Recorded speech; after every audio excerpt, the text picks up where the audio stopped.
Hey, today I want to talk with you about why next generation ministry matters. And I think that for many of us who are youth pastors, youth volunteers, young adult pastors, young adult volunteers and leaders, I think we can get discouraged sometimes and forget why what we do makes such a difference. And so in this module, I'm going to be talking to you about why I believe that what we do matters so much. I think there's a few reasons why sometimes we start to question and wonder, what am I doing? Is this even making a difference at all? Am I even doing anything remotely productive? Why don't I just stop this and go do something else? Discouragement can really set in for us. And I think there's a number of reasons for that in what we do. First off, and I'm just going to be focusing mainly for those of you who work with students, middle school and high school students. Teenagers, number one, teenagers are intimidating. Let's just be honest. They're intimidating to work with. It's much different than dealing with elementary school students. Let me tell you, it's much different. I remember I started working with students and youth when I was in my 20s, and I'd been out of middle school and high school for a very long time. But the moment that I stepped into the youth room, I remember just this overwhelming sense of nervousness. Like, I'm intimidated. I feel as though I need these students to like me, and I feel like they're judging me, and I don't know how to react and respond, and it's a hurdle to get through, but teenagers are intimidating to deal with, and I think that sometimes that can discourage us. We can feel like nobody likes me. I'm not connecting. They don't get me, and maybe I don't even get them, and I think that can be sometimes pretty discouraging, and it makes us wonder, why does this even matter? Second reason why I think we wonder if youth ministry matters is the fact that results are not seen right away. Let's be really honest. Oftentimes, we're working and we're praying and we're preparing and we're doing all these types of things. We're meeting with students, we're putting on camps, we're preparing messages, and we don't see the results of these things right away, quite often. Sometimes it even takes years down the road before we see these results. And so quite often, we're working and laboring and working, but results aren't seen right away. Sometimes it takes years. I'll be honest, sometimes it even takes decades before we see any fruit. And then there are times when we don't even know the fruit of what's come. So I think that can get discouraging sometimes, and we wonder, why in the world does this matter? Third reason why I think we question whether it matters is past experiences of being let down. You know, how many of you have ever poured time and energy and effort into a student only to realize that all of your efforts didn't really go anywhere, and a student goes off and lives a life that you were trying to steer them out of? Or you put in lots of time, you give lots of opportunity, and next thing you know, the student that you spent so much time with decides that they're going to go to another youth group because they're getting bored with what you offer. These are hard things. It makes you wonder, why does this even matter? And finally, I think that sometimes we wonder whether this matters because we have a lack of understanding of our mission. Sometimes we forget, what am I actually doing? What is my actual purpose in doing this? My hope in this module is to give you some hope and to just reinforce what you already know deep in your heart. You know that this matters. We know that this matters, but sometimes because of those reasons and others, we can get discouraged by that. So my hope is to encourage you that it does. It really does matter. Well, let's talk about this. As a youth pastor, as a next generation leader, what is your role? Well, your role is a few things, but I'm going to give you three. I believe that number one, our role is to be a model. Our role is to model for the next generation what it means to live for Christ. This means that from what we say, what we watch, what we talk about, how we act and react, all of these things, we are models in all of that. Believe it or not, one thing that we do know is this: students are watching us. It might not seem like it, but students are watching us, and more than anything, students need role models and models of people who in every aspect of their life, not just on Sundays, not just during the services, but who in the entire scope of their life are living for Christ. The students need models, and so one of your number one roles, you're a model. Number two, you're an under shepherd that has the role of taking care of the sheep and pointing them to the main shepherd. So we are taking care of the flock. That's one of our roles. And so that means sometimes we're fighting off the evil that sometimes tries to reach in and take our sheep from us. We're caring for the sheep when they're injured. We're counseling them and helping them and pointing them towards the real, the big deal shepherd, obviously that being Jesus Christ. That's our role, is to shepherd and to point people towards him. And then finally, we are in our positions and what we do to reinforce, hopefully, the godly values that are being taught at home. And so we're not trying to replace parents, but we serve in the capacity of coming alongside families, coming alongside parents, and pointing students to reinforcing what they've already learned. Now, obviously, we're going to work with students all the time who don't come from godly Christian homes. And so in that sense, our role then in that place is to, just like a shepherd would, we're pointing the sheep to Jesus, and then we're instilling values into them so that they know how to walk with Christ the rest of their life.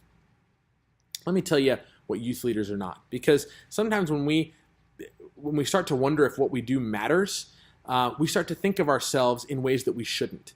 So first off, you're not a babysitter. You're not a babysitter. Your role is not to just, I'm just holding down the fort. I'm just keeping care of kids, keeping them from fighting and beating each other up. No, you're not a babysitter. You are far, far more than that. In addition, you are a friend, but you are not just another casual buddy. You're not just another buddy. You're more than that. You're more than that. You're a leader. You're somebody who's role modeling and pointing students and leading them. You're not just a buddy who, encourages them in ways that you shouldn't. And no. You are a leader pointing them to something better, something different. And for those of you who are volunteers specifically, I want to tell you this. You are not just filling a role. You're not just filling a role.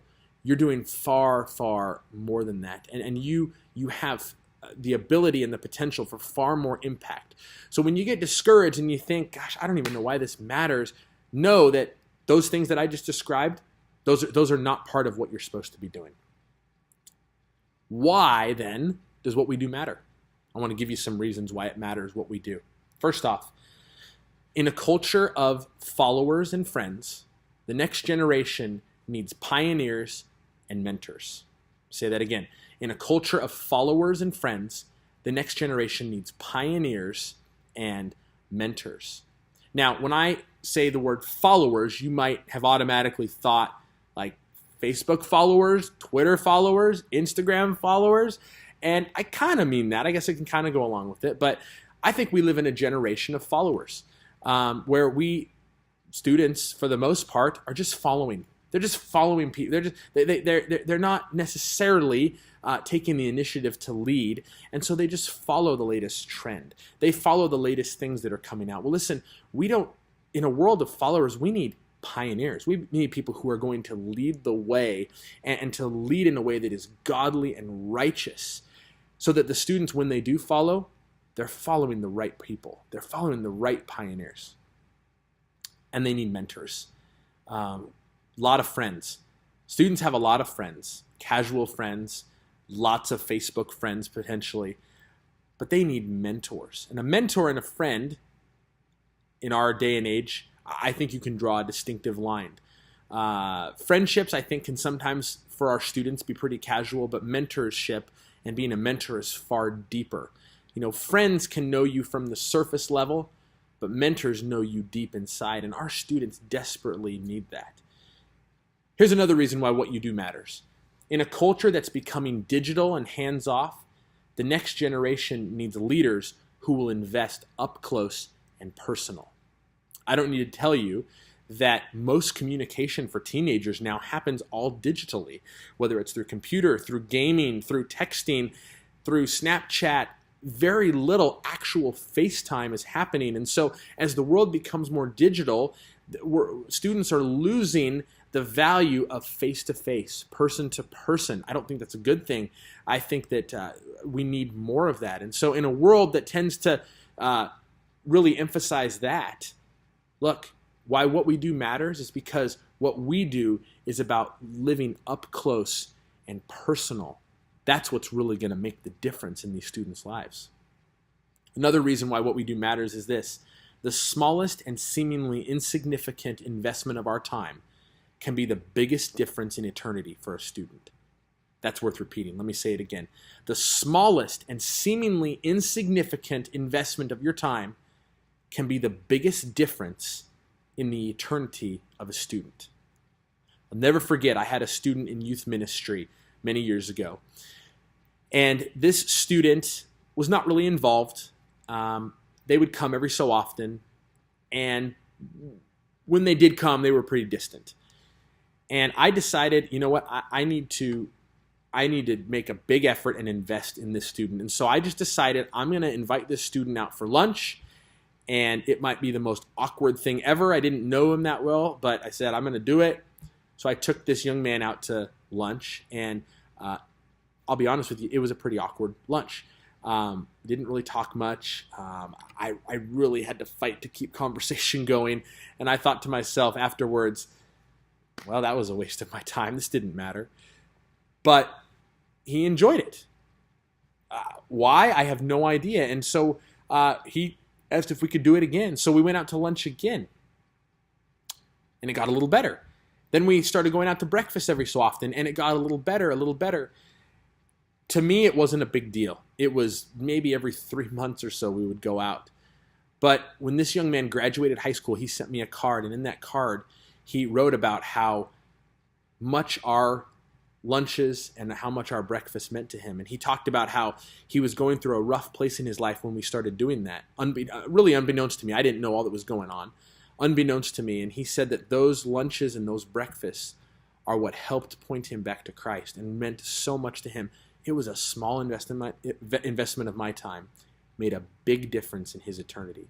And so with all of that, I know that sometimes we can ask ourselves, does this even matter? Like, what am I doing? It might be better if I just went and did something else. No. What you are doing matters. What you are doing makes a big difference. And I want you to hear this. I want you to know this.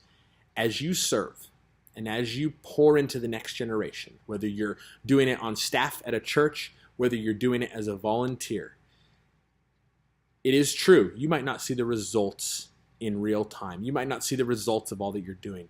But I want to remind you that you're not laboring for the reward here. You're laboring for the reward in heaven. And when God looks down and he sees you pouring your heart into this next generation, when he sees you working to invest your energy, when he sees you guiding and directing the sheep towards him, God is pleased. He's pleased. And when God is pleased, we are rewarded. So I just want to tell you today to keep going. Keep going. What you're doing matters, and the reward that's waiting for you from your Father in heaven is a great one. Keep going. Keep going. Keep going.